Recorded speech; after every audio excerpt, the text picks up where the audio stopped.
What's up, Thrashers, and welcome back once again to the Thrash Maniac 99 YouTube channel, and I am back with yet another album review, and today we're finally talking about something that actually did come out this week. I am talking about the latest offering from Disrupted, Stinking Death. This came out on January 24th, and this was released independently, and this is the band's third studio full-length overall, and this is a new Swedish death metal band, and it definitely sounds like Swedish death metal. HM2 tone on full display on this album. Now, as far as from what I know about this band, this features current and former members of bands like Uncanny, In Mourning, and Catatonia, maybe a couple others, but yeah, this is an interesting little death metal band out of Sweden. And, well, let's go ahead and talk about the album. So we kick things off with Choke on the Cross. Immediately you get hit with that HM2 tone. It is gnarly, it's like mega distorted, and it sounds evil. Like they tuned them down, I think, to like B flat, I want to say, and it sounds really sinister and dark. But the thrashy tremolos are pretty much all over this album, like very much in the vein of old school Swedish death metal bands like Entombed, Dismember, Grave, but also lots of bloodbath on this album as well, and perhaps even other bands like Wretched Fate and Hellslave, bands along those lines that incorporate a mixture of all things Swedish death metal, but also a little bit of American death metal at the same time. And what I do like about with this album is that while pretty much almost every single song is all about the full tilt aggression and the speed, you do get moments where they break up the fast stuff with some groove and occasionally a breakdown. Like here on Choke on the Cross, you get a really cool groove that leads into a breakdown. Same thing with A Grave, Ablaze. That also has a really cool groove that leads into the final breakdown of the song. Necromantic wow, how did I screw that one up? Necromantic Breeding. There's a really cool groove that comes in after a quick atonal melodic break. And then even a groove on Spew. So yeah, they do try to incorporate more groove to kind of break up some of the like full tilt onslaught of aggression with the speed that's going on this album.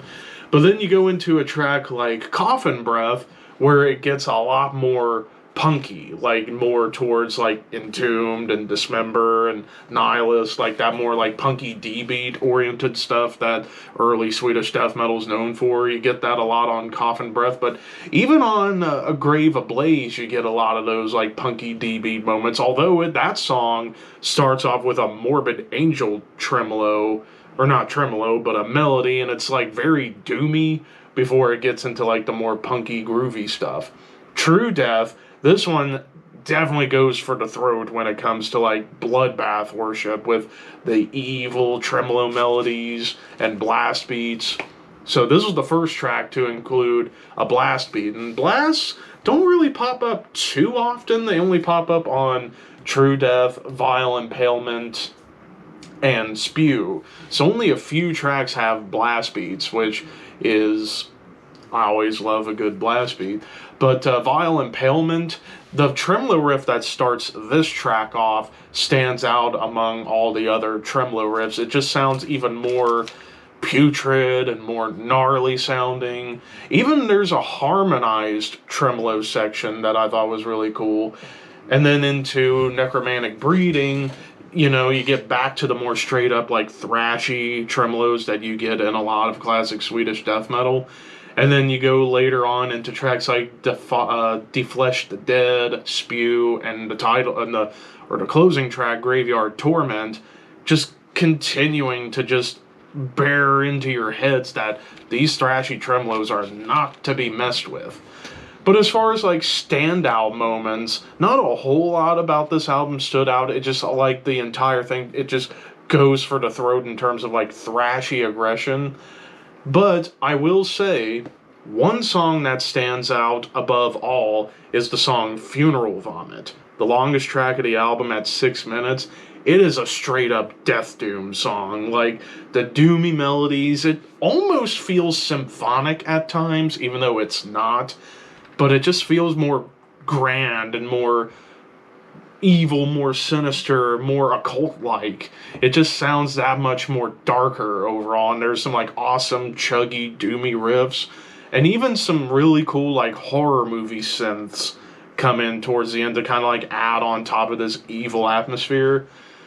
But yeah, and then another thing that kind of gets peppered in throughout the album, atonal melodies. Not quite dissonant melodies, but more atonal.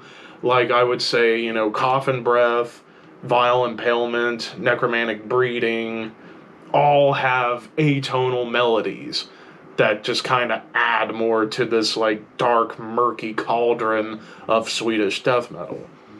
Now, as far as any complaints go about the album, is that while the production, like the recording quality itself, it's raw, it's nasty, and you can actually hear the bass, although the problem is the mix. The drums at times do sound a little bit thin, but the biggest problem was the mix of the vocals. Like, the performance itself is fantastic. Like, this guy, he's just almost like vomiting when he's doing vocals, which sounds gnarly. But the problem is there are a lot of times on this album where I can barely, if at all, hear the vocals.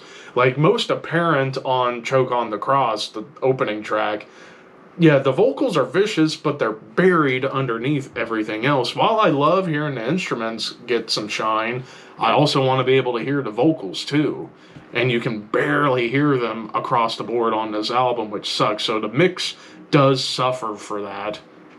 And then as well, a lot of these songs kind of go for, like I said, that like thrashy, old school style, which I do love. Granted, there were quite a few songs where they broke it up with some groove or some atonal stuff or even get into breakdowns.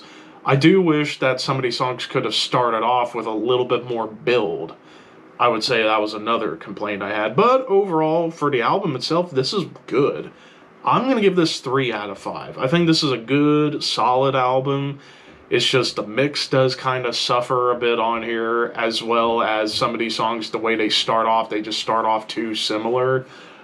And it does kind of make this album have songs that kind of run together, but nonetheless, it's still good. But of course, those are just my opinions. What did you guys think? Let me know in the comments below. Don't forget to like, comment, share, subscribe, all that fun stuff. But until next time, thank you for watching. Keep your horns high and your dreams wet.